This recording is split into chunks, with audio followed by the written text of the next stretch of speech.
Welcome back to Leeds Lately. This is episode 2 of series 2 of Dream Teams. Before we get into it, make sure you go and hit that big red button down below and make sure you go and follow Paul on Twitter and on YouTube at The Leeds Therapy. Today's video is, like I said, another episode of Dream Teams. So today we're going to be finding out all about Paul's relationship with Leeds United over the years and what kind of players he likes in his Leeds side. So how are you, Paul? Are you looking forward to getting into your dream team? Yeah, no, I'm good, thank you. I'm very, very good. Recovered after the result on yesterday. Trying to be as pragmatic as is humanly possible, but yeah, no, I mean, looking forward to getting into giving you a little bit of information in terms of how my brain works with Leeds and what my opinions are. I'm sure nobody will agree with me, so that's absolutely fine. Well, that's your opinion, isn't it? So it doesn't matter if anybody agrees with you. And also, I found that over the years that this series is a good chance to talk about Leeds in only a positive way, really, because you're just talking about good times and things you've enjoyed about the footballers in the past. Before we properly get into the video, though, as well, it's now been officially announced on Joe Blackburn's channel as well. I'm sure by the time this comes out, which will be on Wednesday, that you'll all know a lot more about the Leeds United Content Creators Cup, which is going to be on at the John Charles Centre for Sport on the 20th of July, 2025. Big event with as many of your favourite Leeds YouTubers as we could humanly possibly cram in to a football pitch. There'll be more details on Joe's channel if you want to go and check that out, but there will be tickets available. There'll be donations. It's all in aid of charity. There'll be Prostate Cancer UK, potentially the Leeds United Foundation, things like that as well to be involved. So big event, big charity event. So make sure you go and look for Joe's details on Twitter, Joe Blackburn. He'll give you some more information on that. But let's get into Dream Teams then. Paul, what formation are you going to go for that's going to fit all your favourite players into it? Right, it's going to work out kind of as either a 4-4-2 or a 4-2-3-1, similar to what we're playing now. So it's going to kind of almost be like a hybrid of the two, kind of. Right. But not using it as like a number 10, but more as a lower sitting number 9, if that makes sense. It'll make sense once I start to go through the players. Okay, yeah, I'll figure out when I make the graphic. That's fine. Yeah. So okay, and who are you going to go for your goalkeeper position first? There's only one choice for me, Nigel Martin. 100% Nigel Martin. That's the only choice for me. Yeah, there's definitely been like a kind of generational thing over the course of this series. Anyone who's seen Nigel Martin play and properly experienced him play has gone with Nigel Martin. I mean, I think my dad sent me a clip the other day of some of Nigel Martin's best saves. Unbelievable, just plucking things out the top corners and just stopping saves. I think anyone who's seen him has gone from him. But people like Joe Blackburn and myself, we're both 27. Yeah. So whilst, we were probably like 6 or 7 when Nigel Martin was playing for Leeds, don't really have that many memories of what it was like. So we've only had like the League One Championship goalkeepers. So what are your memories of Nigel Martin and why is he a special goalkeeper to you? I think for me, it was the surprise, obviously coming from Crystal Palace and everything before he came, and it was just the amount that we paid for him. And I didn't know that much about him at the time, but then when you saw him play, just in terms of the way that he commanded his area, the way that he was just so steady, so assured, and he was a big guy. A lot of keepers nowadays are a lot of the kind of slender but tall, and he was sort of tallish, but he was a big unit at the same time as well. Still is a big unit, obviously. He's still here. So watching him dive and make double saves and like triple saves, but just always being there and around. Just one of I think the game against Greece for England as well sticks out in my mind, just of how well he did in that game. But just I just loved everything about him. No nonsense, but not stylish, not into, coiffed hair and all this, that, and other. He was just a keeper that was extremely good at his job. And you could see that the defenders in front of him could trust him and could rely on him. A level of confidence. So it just helped with that confidence throughout the entire team, which was just really good to see. Accuracy at kicking, accuracy at, being able to hold on to the ball, passing, all of that kind of stuff. He was just such a phenomenally good keeper at the time. Really, really good. Yeah, and now you mention it, I do like when you're talking about the kind of like you almost have like beanpole goalkeepers now, like Melier. He's very Yeah, tall and thin and makes him a little bit agile and stuff. But when you do think about that era, you do think about people like David Seaman as well, who were of that kind of similar build, who were a bit tall, but they were also big and like not yeah, stocky, but like broad shouldered with yeah, huge hands. And it was yeah. like these guys were giants at the time, and they were still managing to be as agile as they were. And Nigel Martin, from just the clips I've watched back of him, he was amazing and a big part of why that defense was so good Absolutely. throughout those multiple managers, wasn't it, under him? Yeah. You had quite a few. Yeah. So yeah, but perfect for him going in the goalkeeper spot. Okay, how about your right back then? Only one choice. Gary Kelly? Absolutely. Yeah, yeah. Just, he was sorry to cut across. Just his overall work rate, his one clubmanship, his loyalty to the club, I remember being in the Cop End after we got relegated. It was an FA Cup tie against Wigan. I was in the Cop End, and he scored an absolute stunning volley, which Gary Kelly never does. And it was he just epitomised everything about Leeds. And I think one of the ways to measure a truly great player for us or a legend for us is that people still talk about him in glowing terms. If people go over to Ireland, they search him out to go and find him and shake his hand and have a drink with him, all of that kind of good stuff. And just his overall ability, his speed, his crossing accuracy, just his defensive acumen at the same time as well. Just everything about him was what you would want at that time, is what you would want a right back to be. 100%. I just thought he was perfect. I saw a clip the other day of Leeds United Crossbar Challenge from 2005 when we'd just been promoted, and there was the likes of Rob Hulse, David Healy, players like that. It was one of the worst crossbar challenge attempts I've ever seen. It was terrible, but Gary Kelly was there, and I was like, oh yeah, I forgot that he's like when Leeds got relegated, and he stayed with them when they got relegated down to the Championship, which for what I've heard and what I've seen and what people have talked about him, like you said, people talking in glowing terms, the fact that he was such a renowned and good footballer and that he went down to the chat, it's almost unheard of, really. Even back then, it's almost unheard of to kind of stick with your team. I mean, you'd see things like that back in the 70s or 60s when you had Leeds were playing in the old second division, weren't they? And they had was it John Charles then that they had was one of the best players in the world, so. could be considered as, and he was playing in what used to be the old second division, the Championship. You just don't really see like that in modern day football. No, you don't see. And the other side of it as well is that off the pitch, lovely guy at the same time as well. You know, so it just, there's all of those. For me, that kind of stuff really matters. Yeah. To me, just not just what they are on the pitch, but what they are off it as well. That's why I hold people like Cooper in such high regard as well, because he was very much about the club, but about the community aspect of it as well. And Gary Kelly, I think, was one of the forebearers of that type of stuff for the modern day footballer. And he was just everything you wanted a right back to be. Tonight, he's like a little Jack Russell as well. He was just fantastic to watch to play. Yeah, great. And it sounds like you've got good memories of him as well. Yeah, which is always about him. Always helpful in this series. Okay, so who's going to go next to him at your right centre back position then?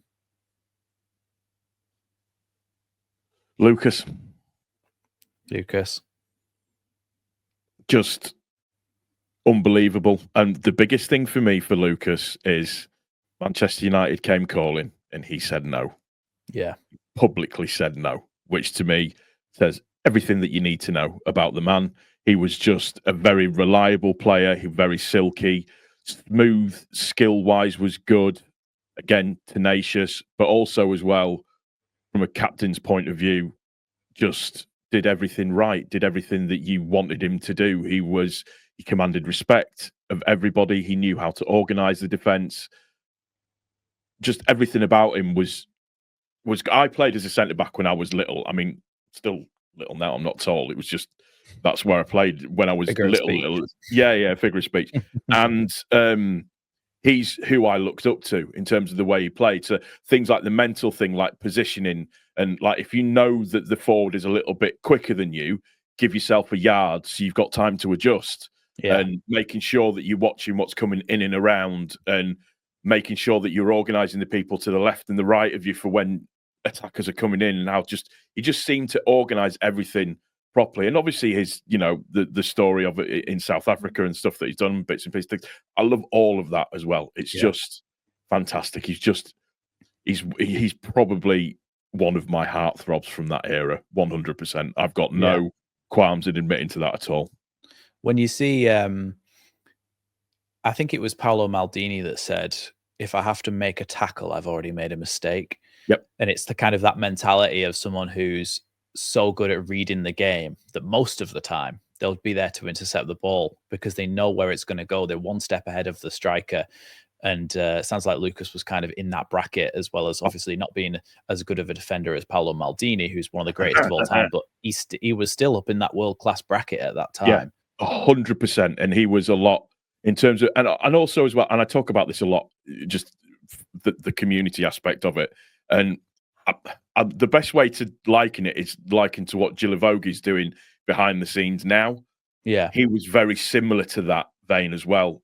Always smiling, always being positive, wanting to teach everybody what it meant to be a Leeds United player, what it meant to come out at Ellen Road, what it meant to go away and see all of the away fans and what that can give to you. Yeah, he was the epitome of Leeds from what I can remember when he was, when he was plying his trade and doing his thing. He was just brilliant to watch. Yeah. And it's him and Gary Kelly and Nigel Martin. They're all kind of like symbols of that bygone era, aren't they? And I'm gutted that I kind of missed that time because I wasn't really old enough to appreciate or understand what was going on. But like to think now, to imagine a Leeds team who's finishing second or third or fourth in the division, finishing in Champions League and getting to the semi-final of the Champions League, playing teams like AC Milan and stuff with these players, it almost seems like it's not real because my frame of reference just can't even like begin to imagine what that feels like. Hopefully we get back there one day. Hopefully. But the generations are different now. So I don't think you perhaps maybe get players who you kind of will have that same affinity to, or maybe 20 years afterwards, you'll have that nostalgia factor back to the players who play now, for example. So maybe that does come around, but I'd imagine that you might be going for someone from a similar era. Are you for your left centre back? You might be surprised at this one, Woodgate. Oh, okay. Yeah, Jonathan Woodgate. Yeah, you're not the only person who's gone for Woodgate, I don't think. He is just the thing that Woodgate had about himself. He was almost like the hybrid version of Lucas, because very, very talented footballer, came through the academy, which was good. Yeah. Strong, fast, could score a goal. Again, ridiculously long legs, which meant that if he was running, he could just catch up with you whichever way that he went. Skillful, commanded his area. He was just a very, very good all-round defender. And had it not been for obviously minor discretions off the field with him and Bowyer, I think he would have been playing way more games for England than what he did in terms of how he moved on in his career and everything. I mean, you don't go to Real Madrid if you're not a decent player and you're not a good player. I remember I remember his debut for Real Madrid. He scored an own goal, and got sent off. It was just like you couldn't pick a worse three to go that way. But he was a very, very good player, a very, very good player, and he was kind of that almost that next leap up of the type of footballers that we were going to be seeing over the next sort of 10, 15, 20 years, where it's not just about a defender being a big lump's the wrong word, but being like a big lump that just smashes somebody out of the park. This is more skillful. This is a ball playing defender. Yeah, that can run out and run into the space. A bit like what Rodon does now, or at least what we scream for him to do, which is to run into the space and then make forward passes. He was kind of, for me anyways, he was kind of that first into that position overall. Yeah, it's almost a cautionary tale as well, isn't it, for Woodgate, of that making that big move. I mean, you kind of have polar opposites there with Lucas Radebe saying no to Man United and Woodgate saying yes to Real Madrid, because it's like, oh, so you've kind of knackered yourself by jumping too high. Yeah, I don't know if you, but I just feel like there's so many players now who first opportunity they get, they will go to the biggest team that they possibly can. And it doesn't always, you see, sometimes it does really work out. Like Jude Bellingham, for example, he went straight to Dortmund from Birmingham and is done unbelievable. But not everybody's got that in the locker. And you see, even like people like, for example, is that Carney Chukwuemeka who played for Aston Villa, and he started to get a bit of game time and he started to get a bit of recognition. And Chelsea were like, "Oh, we'll buy you." And then it's like, I mean, I haven't watched much Premier League this season. I don't think he's just really ever had much of a sniff for them. no, So it's like, sometimes it's better to not make that move. And perhaps Woodgate would have had a better career in the end if he had have stayed in the Premier League, because obviously he left Leeds, didn't he, and went to Newcastle, was it, after we got relegated? Yeah. And then he went to Madrid from Newcastle, was it? Yeah.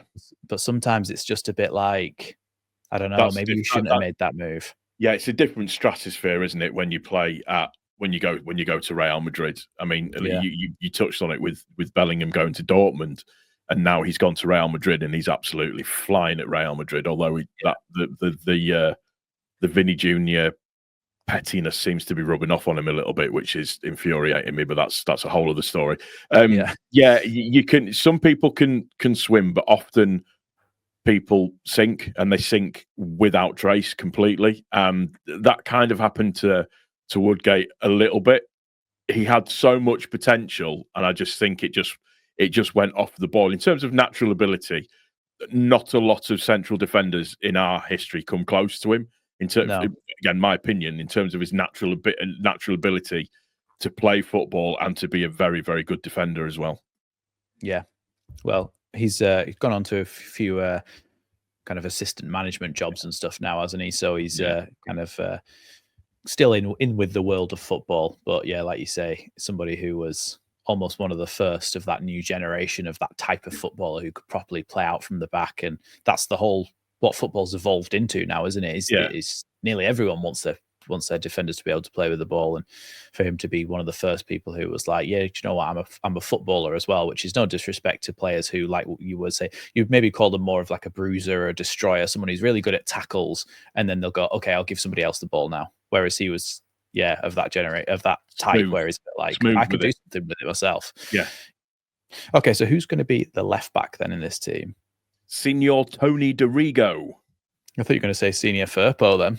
No, hey, listen, he carries on like he's doing this season. We never know what might happen. Jokes. Yeah. Tony Dorigo for me. Just quality, fast, quick. Obviously, there's the Chelsea connection and everything, but just for us, he was brilliant. Absolutely brilliant. Really, really good with the free kick side of stuff. Again, fast, pacey, skillful, could beat a man really, really well. His link-up play with Rod Wallace was always really, really good as well. Yeah. Just in terms of the way that they tended to play together. So, Tony Dorigo, and the man had gorgeous hair at the time that he played for Leeds as well. Curly, long, flowing mullet, and just looked brilliant. Yeah, he'll be thinking back on those times now, going, "Oh no, where's it gone?" I'm pretty sure he's had. I'm sure he's had the Turkish treatment on his hair. Oh, has he? I've only really been hearing his voice in the commentary box and on the highlights and stuff. I haven't been seeing too much of him. Just his. I mean, I'm thinning, so I can't say out, but his hairline is a little bit too clean for my liking. So I'll look out for that next time. Yeah, but yeah, he was just good, endless energy, played really, really well. Was part of the 92 champions as well, the last of the first division. First division champions before it went into the Premiership. So for me, I've got a lot of memories of that at the same time as well. So just an awesome left back. And he was someone as well who was like, I guess he's not really the first person to ever be obviously he's not the first person to ever be a flying fullback, somebody who's almost like a winger at times as well. Yeah. But certainly that's quite early on to be in that time period, it wouldn't have been as common a thing, would it, to someone to be flying up the wings like that? Because it was at the time, it was a lot of 4-4-2. Your right back and your left back are essentially wide centre backs, and they need to stay where they are. But like you said, with Tony DeRigo and Gary Kelly to an extent as well, their ability to get forward and cross the ball into the box and stuff is something that we see as an essential part of our game today. So they were kind of laying the foundations early on for Junior Firpo and Jayden Bogle. Yeah, 100%. I just love the fact that he's obviously as well been in this country for such a long time. He's still got his Australian accent, which just makes me giggle. I just think it's funny. And also the fact that especially because he played for England as well. I know. He played for England as well, which makes it even funnier. But just, as a player, I loved him. Again, and also as well from a character point of view, he was very much a case of, and I've mentioned it about aura that this team has at the moment. Like, we're not going to lose today. He was very much one of those types of players overall that would be in the dressing room or in the tunnel, and it's like, we're winning this game today. We're not losing at all, type of thing. He went out to play in Italy, didn't he, after his time at Leeds, at Fiorentina, I think. Yeah. Sure, I've heard him speak about that before. And again, at that time in Italy, those were some very, very strong teams in the early 2000s and ridiculous. Late 90s and stuff, where obviously the disparity is a little bit higher now, or at least we tend to think that. But I think, Axel Tuanzebe, he was at Man United and he went to Ipswich. I saw an interview with him the other day saying, look, there's a lot of money in the Premier League, but when you actually look at the Italian league, when you're in it and when you play in it, it's a tough league. And that people, he thinks, in England really underrate the Italians and some of the side that they've got out there. He said, look at Atalanta, what they did to Liverpool in the Europa League. And he said he thinks any Premier League team would struggle to go out to Atalanta away and play against them, the way they smother you and stuff. So I think, like, Italy's always been underrated as a league since that kind of era. Yeah, it had survive there. He must have been really, really decent. He was. But the Italian league's gone through a bit of a dark period after we had that sort of influx of English players going over to Italy, so like David Platt and obviously Gascoigne and all of that kind of stuff. And we started to get programs and started to see more Italian football. So like the Galazzo on a Saturday morning with that weird bald-headed guy that used to sit there reading the paper and stuff and things like that. But it was, Italian teams were always based really well off of a strong defence, a creative midfield, and normally one of the two forwards was very, very fast, very, very quick, and could do like an Inzaghi or somebody like that. And that's a type of league that at the time DeRigo would have really thrived in, very, very much so, I think. So he, just like I said, great player, loved him. Yeah. Okay. Let's move on to the midfield then. This is where we start to understand your formation probably a little bit. So is it going to be, we'll go for your central midfield. So either way, you're going to have two central midfielders in there, aren't you? Yeah. So are they going to be like a holding midfielder, or are they going to be a bit more box to box, or one of each? It's right. Okay. I'll go for the first one, and it should be obvious to everybody. Mr. David Batty. Okay. Just the man who, after his time playing football, decided, you know what? I don't really want fame on limelight. I'm just going to disappear off the face of the earth and just live my quiet little life. I'm off fishing. Leave me alone. That's what I loved about him. But just he was a battering ram in midfield. Wasn't scared of anybody. I remember the pre-season game against Sampdoria when the ex-Man City coach, what's his name? Which era? When they won the title. Mancini. First time. Mancini. He wound Mancini up constantly throughout the game. It was supposed to be in a pre-season friendly, but he was kicking lumps out of it. He was kicking lumps out of everybody. But every time he did, he'd turn away and he was just laughing and just giggling and carrying on with it. And he was also involved in the introduction of Ronaldo to the Premier League. That's what I was going to mention, because I've seen that clip of him on the wing and David Batty just goes, nope, straight through him. Boom, see you later, son. But yeah, he didn't score many, but again, he was somebody who was incredibly reliable on the pitch, did his job, had an engine, could move, was actually probably more skillful than what people gave him credit for. And listen, we all love a local story. We all love a local lad. That's just how we are at Leeds. That's what we really like to see. And he was the epitome of one of us.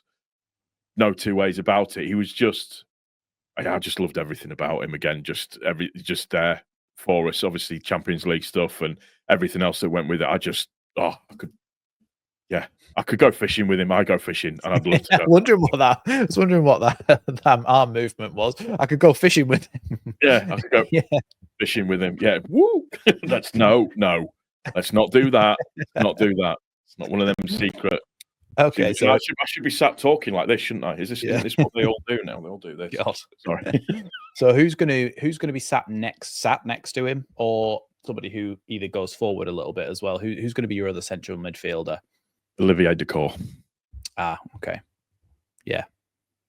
Now, people have mentioned Olivier Dacour in the past as somebody who was just that touch of class in midfield. Yep. Somebody who was like, okay, we've got a French midfielder now. This was in the era of like Zidane and other players like that. And it was like, okay, we've got a French midfielder. That means something at this level going into the Champions League and things like that. He played in that Champions League games against like Deportivo La Coruña and things like that, didn't he? And he was of that era. Yeah, again, box to box, tough player, strong, really, really strong player, but could just pick a pass that was just stunning. He clocked in with some goals as well, but he could pick a pass that was just unbelievably good, and it would just change the entire view of the game, or just change the entire course of the game. Fit as an absolute fiddle, and I really like the combination of Dacour and Batty together. When you think about it, and I'm going to put a more modern twist on it, it's almost, because my favourite midfield partnership at the moment for us is Rothwell and Tanaka. That's my favourite. Yeah, and I'm not saying Rothwell and Tanaka are as good as those two. No, but the mould of player. But in terms of the mould of player and how they play, that's what I would liken it to. So, which is where I kind of get my 4-2-3-1 formation kind of coming into the throw when I talk about formation-wise. But just everything about Dacour was, well, he's French. It was just classy. Yeah. It was just very much je ne sais quoi as he was playing, and everything that he did. I absolutely just adored watching him play. It's definitely a midfield combination type that works. And like you said, we've seen it this season as a good example, because sometimes if you have two players if you're playing in a team who are going to be dominating games and they're going to be near the top of a league, you sometimes playing with two players who are a bit too defensive in those midfield roles can really slow you down, like we've seen with playing Tanaka and Gruev in there. Whilst they're both really good players, they're both probably too similar to each other. Whereas you play somebody like Rothwell, who's like, okay, I'm going to get forward a bit, and Tanaka / whoever else it would be in that role, Batty, would be a bit more willing to go, okay, I'll tuck into the centre here and I'll stop this. Basically, allowing the other player to go on and be a bit more progressive, but also have it in the locker themselves, as Batty and Tanaka both do, to get forward and play nice, tidy passes in the front as well. So it's definitely a combination that's tried and tested, that, isn't it? It's almost like the big man, little man thing up front, but the holding man, progressive man in midfield is like its own little version of it.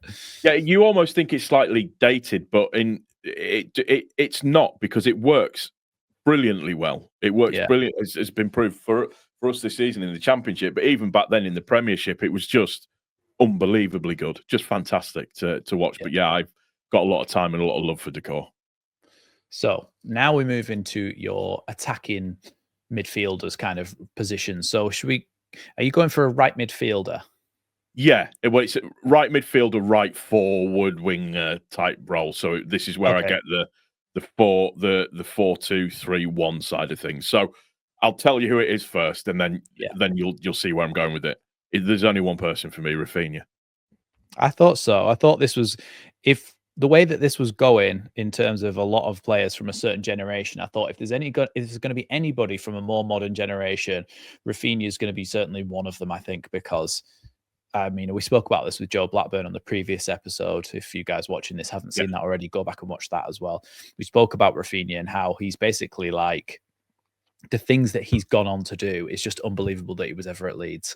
It's crazy. Yeah, it is. He was I loved everything about the signing with the fish and chips and the picture, Yeah. all of that. I loved all of that. But I don't think any of us actually realised what we were buying as a team. And I don't think Victor Orta realised. no, I don't either. He absolutely didn't. It was one of those fluky signings that he managed to make. But Yeah. he was, and I don't like throwing around the word loosely. He was absolutely world class. There isn't any other way of saying it. The stuff that he could do with the ball. I mean, he only looks slight as well. He's only he's skinny, for want of a better phrase. Strong. You couldn't knock That's him when off you the know ball. when someone's a quality footballer is Yeah. you look at their build and you go, okay, well, he's going to get bullied off the ball, and they don't. Yeah. Obviously, I'm not comparing Rafinha to Messi, but in terms of if you just didn't know anything about football, or in fact, if you knew a lot about football but you'd never heard of Lionel Messi, just say he was wiped from your mind, and you looked at him, you'd go, oh well, he's just going to get bullied off the ball. He's too small. Yeah. But the skill often with these world-class players is using their body to lean on people, to drop their shoulders so they're too slippy to even get a hold of. Like Rafinha's got that as well, that element. Like you said, he looks like he would just get bullied off the ball, but he had that ability to basically go, no, I'm going to give a bit back to you as well, and just shoulder barge him back. And unbelievable in the way. Yeah, that it was his pace, it was his touch. I mean, listen, we all remember how he embarrassed Gary Cahill. Yeah, unbelievable. That little that just sent him for an absolute hot dog. We remember the goal against Norwich at home, where everybody thought he'd overrun it, but he had the presence of mind to put it back into the path of Joffrey.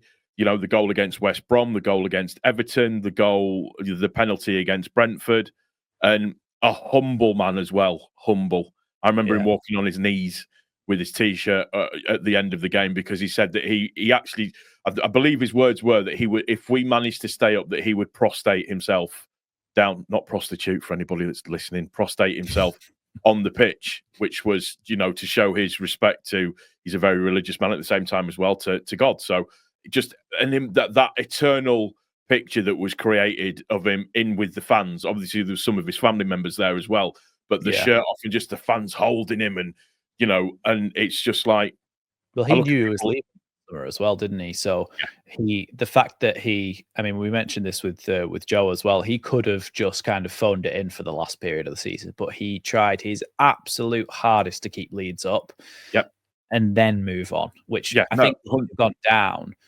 Barcelona would have had a massively cut price for him as well. So he was almost jeopardizing his own move to Barcelona to do the right thing by his contract and by the club that he played for at the time, which is a measure of the man as well. Yeah. And you look at what he's gone on to achieve at Barcelona now as well. He didn't have an easy time of it at the start. The Barcelona fans weren't happy with him or didn't like him very much. And he's just again, showing the character of a person. He's just gotten his head down and gotten on with it. And watching him with the captain's armband on, scoring the goals, assisting, he's just so good to watch. It's brilliant. Absolutely brilliant. It shows it. I think he kind of had that captaincy in him. You could see that at Leeds, that he was, sometimes he'd get a bit over the top and he'd blow his lid and he'd be a bit like angry and things like that. But you could tell because he actually really cared and was passionate about it and wanted to win every single duel, never mind every single game.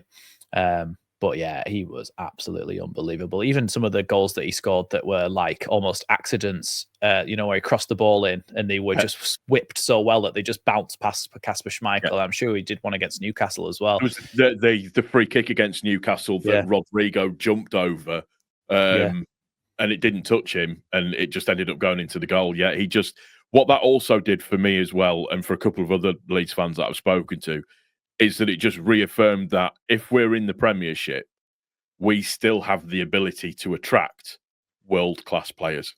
Yeah. And that's a fantastic thing to see. And hopefully, fingers crossed, we make it up to the Premiership again. Then that'll be something that we will be able to do. Yeah, absolutely. Okay, so should we go for your left-hand side midfielder and then we'll look at the centre? Gary Speed. Gary Speed. He's somebody that people have mentioned before, and not for the similar reasons to Rafinha in terms of football ability or anything like that, but in terms of his kind of passion to win every single game, his loyalty. Obviously, he went to a few different clubs, but his loyalty whilst he's at the club, it's similar to somebody like David Batty and players like that as well. He had a bit of everything about him. Yeah, Gary he Speed. was phenomenal in the air, great crosser of the ball. Go on, Gary, go and get yourself one. You know, it just everything about him. Good looking guy as well. Annoyingly good looking, like pretty. Do you know what I mean? You look at him and you think, you're pretty, and that's really annoying. And you're a nice guy, and you've got a lovely family, and you've got lovely kids. It's just, you're just like, oh, God, whatever, go away. But no, he at the time, again, part of that Champions overall, it was just obviously devastating what happened with him. Yeah, absolutely. And you know, may rest in peace. I just remember him. For me, he was, and this is going to sound really stupid, not really, but he was the first footballer that I realised that girls would swoon over because of how good look, you know, with his long curly curtains and everything and all that kind of stuff, and just he was that kind of, he was like of my era, the David Beckham when I was that, you know, in terms of just might not have been the most technically gifted player in the world, but his effort, determination, and the fact that he was good, it just made him a superstar, particularly in and around Leeds. And I just again, the never say die attitude and always giving 100%, not shirking it. I loved everything about him. A great player. It's a measure of him as well that obviously he went to Newcastle as well, and they all absolutely love him just as much as Leeds fans all absolutely love him. I remember going to Newcastle away, and I think it might have been the game that we were just talking about with Rafinha crossed that ball in and it bounced through under Rodrigo's legs and went in. I think it was that game. I think it was the anniversary of the sad passing of Gary Speed, and the entire stadium, so Newcastle and Leeds fans, the entire stadium was singing, "Oh, Gary, Gary," and it went on for it must have been about 10 minutes. It went on for just non-stop, just almost like a Mexican wave, just going round. I remember that. It was like it just kept going around the stadium. That was really good, really good. So look, it loved everywhere he went, and it's no surprise that you've picked him for your team. Okay, so this is where we kind of decide where the formation's going, don't we? Where people are sat. So are we having two up top now, or are we having a striker and one in behind? And which one do you want to go for first? Okay, I'll go for the striker first. Okay. Lee Chapman. Okay. People might have said a little bit donkeyish and everything, all of that kind of stuff, but he was a poacher. He was there. He'd get the goals. He'd head the goals. He'd knock the ball down for everybody. He was there to, you know, he was a big lump, a bit of a battering ram at the same time, but he had this ability and the knack to be in the right place at the right time. And he just epitomized for me what a number 9 should be. That's where they should be. They should be sniffing out goals. They should be there to pick up the scraps. They should be screaming for it in the centre of the box, either going front post or either, you know, near post or back post. They should be there there to get the goals in, and he did. I loved everything about him as a striker. That's what my striker should be. That's if I was to do the epitome of a striker, but it's not just a big lump that's there that's static. He also worked at the same time as well, and worked for the team. So for me, I love the idea of Lee Chapman there, definitely. A bit of a see, I don't, obviously, like I said before, I'm not really have any memories of that era, and I know the name Lee Chapman, but what sort of era did he actually play in? When Champions. Was this? So it was in pretty much his best part was in the Championship season. So 91-92 season was just really, really good. Obviously, that was, you know, when Cantona scum came in. Cantona coming in was a touch of French class, wasn't it, to quote unquote get us over the line? But I just liked everything that Chapman did, and he was part of that team of, you know, McAllister, Speed, Strachan. Strachan probably had the best mullet going. Unbelievable. You know, we had Fairclough, Chris White, John Newsom, just everybody and anybody that was in. John Lukic, who was a fantastic keeper as well. So that team was just unbelievably good. The balance in that team was absolutely amazing. absolutely amazing. Yeah, fantastic. Right. So, is this second player? Is it a forward? Is it a second striker, or is it someone who's going to drop a little bit deeper? What's the kind of? It's more kind of a forward, but somebody that would, in my humble opinion, would have the ability to drop a little bit deeper as well. Right. Okay. Jermaine Beckford. Okay. Let me just write that down. Jermaine Beckford. Yep. Yeah, somebody who you also do at times think of a bit as a poacher at times, wasn't he? He was often in the right place at the right time, but also had the ability to be absolutely rapid running in behind with balls over the top and things like that. But he could carry the ball as well, which was fantastic to see. And that late person arriving in the box to sweep stuff up sometimes, a la Bristol when we came up from League One. Yeah. And there's a couple of reasons why I wanted to put him in. I like his story a lot. You know, he was a window fitter, car window fitter that was playing non-league and doing really well for himself. And then obviously we sent him out on loan, and he came back, and it took him a little while, but it was his level of consistency, his absolute level of consistency. And yet I know it's League One, but just he proved it when he went to Everton, how good he was and what he could do. And he proved it in the FA Cup matches, obviously, Manchester United, what he did at Spurs. See, growing up, I didn't have Sky or really any access to be able to watch Leeds at that kind of age. I think that was like 2010, 2011 or something, wasn't it? Yeah. But the FA Cup was on BBC on free to air every year, wasn't it? And if Leeds had a big fixture like that and it was on air, and I just remember that moment, and I remember it lasting a lifetime, that ball trickling across the line, but it was just like forever immortalized as one of your favorite players then. It was the fact that his first touch was so bad, and you just kind of went, oh no, he's overrun this, and hold on, he's actually finished. But he would score all kinds of goals, absolutely all kinds of goals. His first touch and his close control was so good in terms of when he received the ball, what he could do with it, when he could turn it on and move and spin. And I just think that combination with Chapman, in terms of Chapman nodding balls down or being there to move balls, would have been absolutely perfect for the way that Beckford played. And listen, like I said, his consistent level of goals for us was just unbelievable. And the fact that he could have, and obviously, what shirt am I wearing, bruv? That you know, the famous statement. But also as well is that he could have left earlier to go to Everton, but it was not.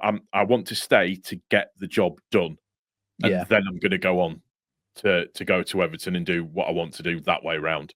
And you see him now. He's obviously he's part of the Leeds United LUTV team. Telling when someone comes back, isn't it? And after their career, even they've moved on to other clubs and they've experienced that. And Everton's a big club. Everton's a really big club with a similar kind of draw to Leeds, I would imagine. And it's telling that he was like, no, I'll go back to Leeds to do the media stuff and to get involved and to enjoy all that sort of thing. It's telling that people often gravitate back towards Leeds no matter where they've gone. Tony DeRigo went other places afterwards.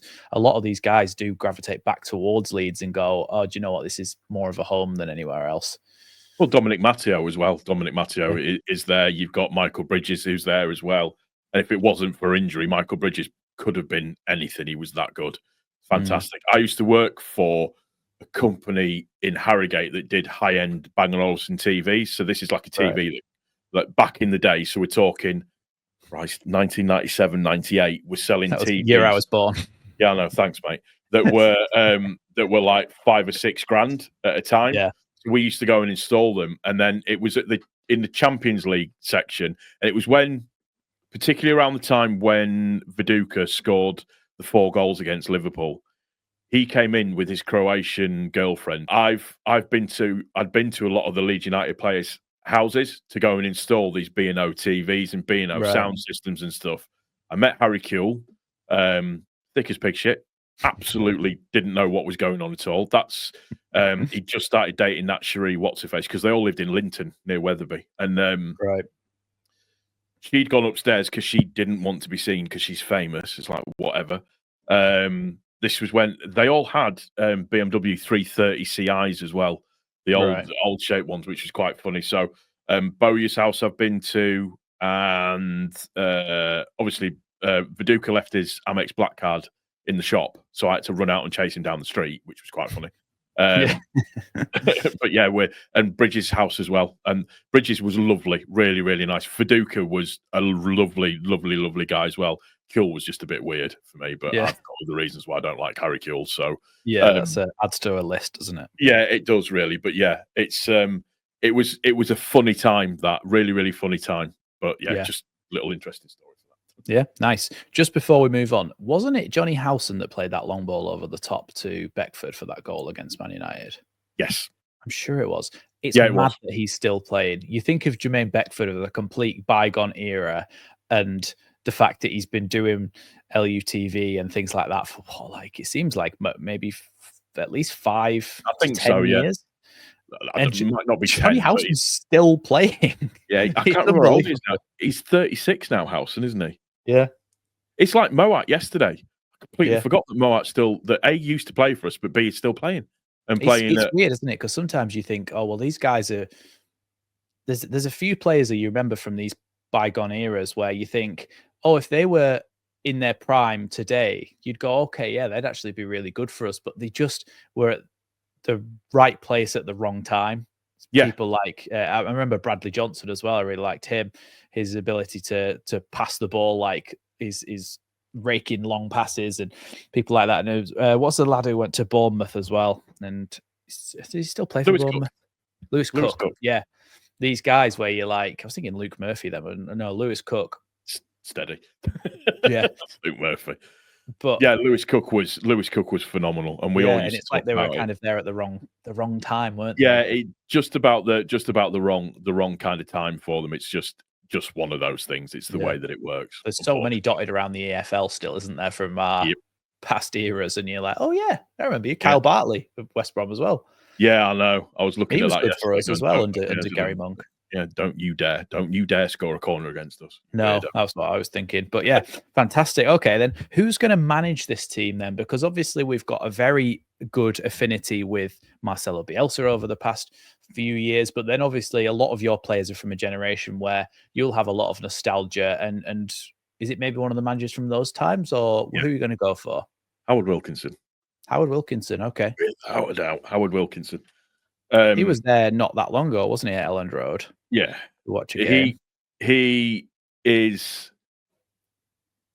the man that really kind of brought us back out of the dark ages, if you like, in terms of almost Bielsa-ish, if you want to put it for somebody that might not have seen it. But he started the academy over. He completely revamped the academy, completely changed everything in terms of what we were doing. He managed to convince players like McAllister and stuff like that to come to a team that was, like Vinnie Jones, that was a league below, to get us into that league, for us to win it at the same time as well. And just what he did for the club, I think it's criminal that there's not a statue of him at the club, or a stand named after him, because he is, in my mind, it was, the archetypal new style of manager, and his ideas were just phenomenally good, so good that the national team, or the national setup, used him as a way of, well, what do we do with our youth squads, all of that kind of thing. And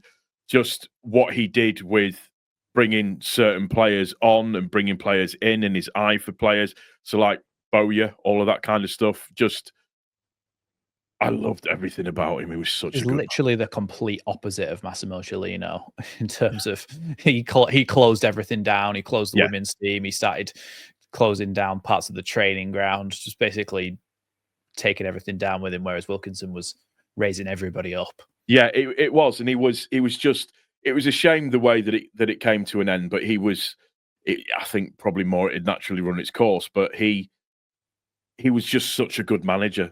Like I say, the way that he could coach the players and get the players running for him. And he is what, I would say in terms of how people experience Bielsa, that's what Howard Wilkinson was, in such a way, in terms of changing the ethos and the belief of a club and rebuilding it almost like like a phoenix rising from the flames.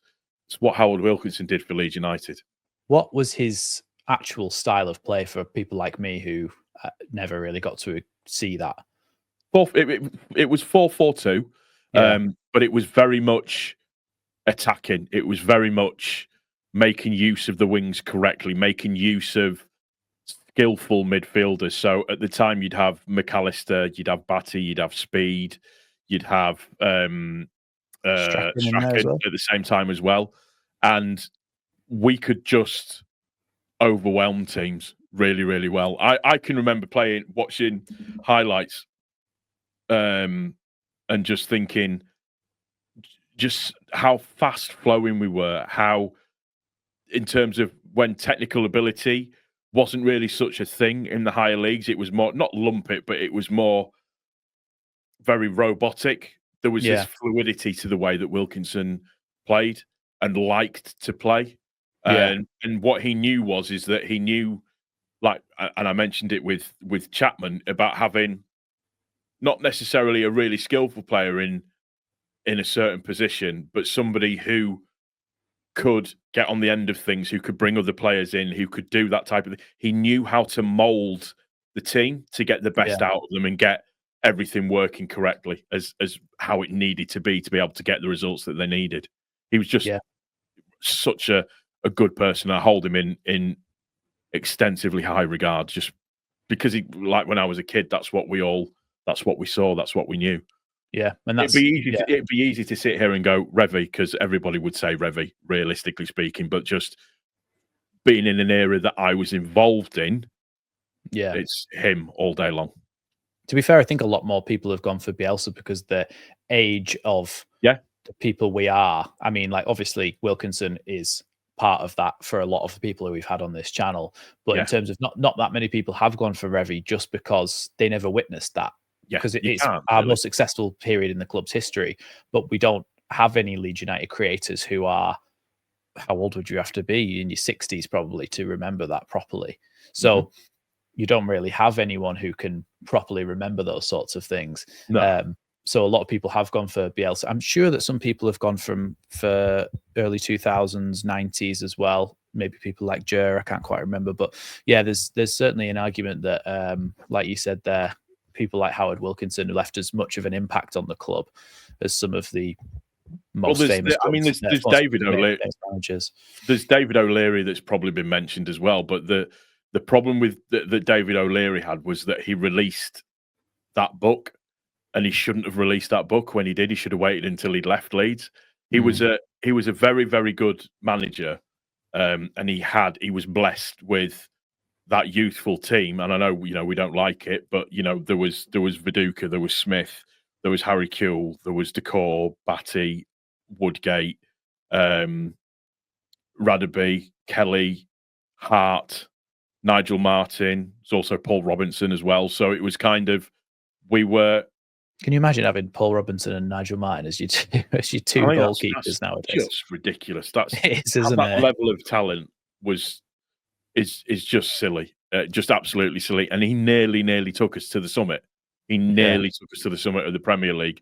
It was a few things, I think, that season that had kind of gone wrong. But I know there was a lot of people pissed off behind the scenes with him because of that, because of the book. And I think as well, he'd fallen out with a couple of players. So just unfortunate. Yeah, but for me, I mean, I'm 44. I have to think that's how old I am, mate. I'm 44. And for me, it's the Wilkinson era. Yeah, fantastic. Well, as you can see, that is Paul's team of whichever way it is on the screen. You'll be able to see that now, Paul's team. Let me know what you think of Paul's team down in the comments below. Maybe get your own team in the comments as well. Make sure you go and subscribe to Paul's channel. That's the Leeds Therapy on YouTube, and he's over on Twitter as well. Just search the Leeds Therapy. You'll find him there. And yes, thanks for watching. Make sure you hit that big red button down below. And yeah, I'll see you in the next one. Thanks for watching Leeds Lately.